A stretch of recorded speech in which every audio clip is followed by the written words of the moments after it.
এই জগতে যার অন্তরে যত মাথা,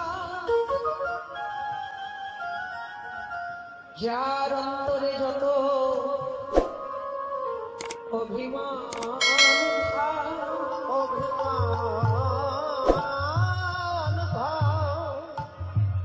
জগতের কোন ভাগ্যবান কোন ভাগ্যবতী যদি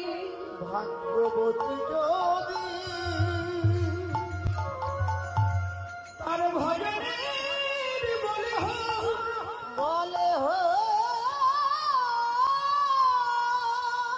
আর সাধনার বলে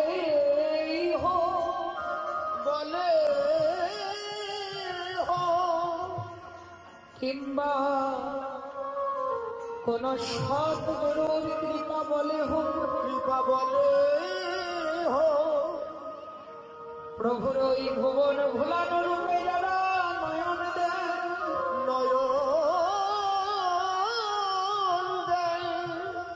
প্রভুর ওই মাধুর্য মণ্ডিত রূপটা যারা নয়নে দর্শন করে,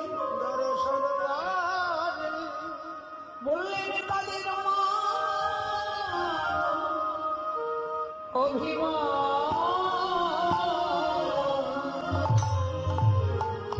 কিছু থাকে না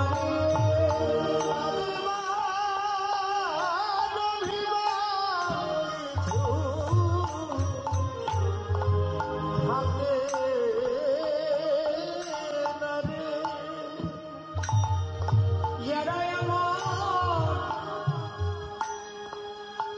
ওই গৌর রূপে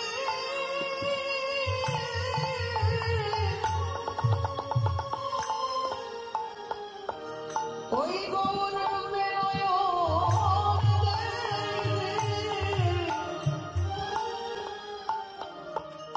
এই জগতে তার মান অভিমান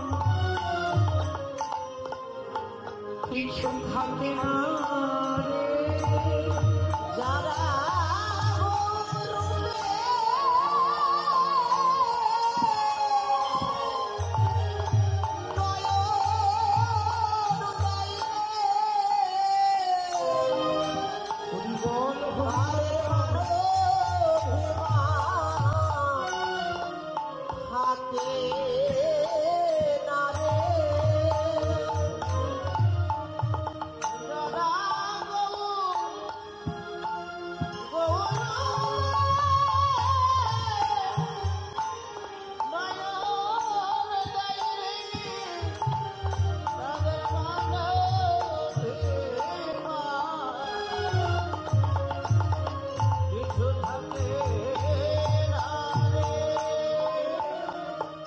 জগতের কোন ভক্ত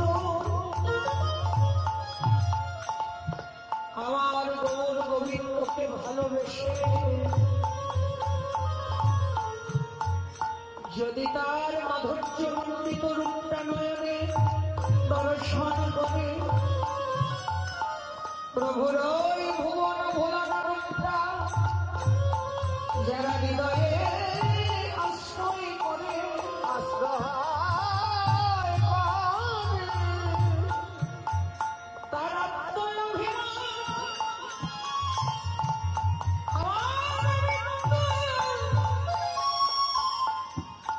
বলিতে তো কিছু থাকে না,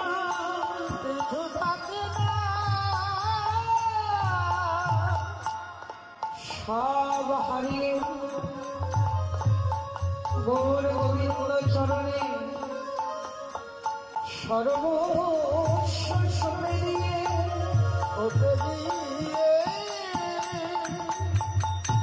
বদনে প্রেমানন্দ হরিবল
এই সোনকুসুম মানে আবার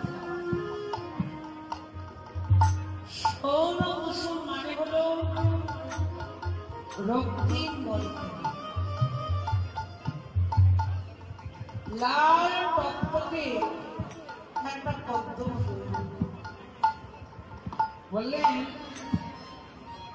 গৌরের রূপের তুলনা করলাম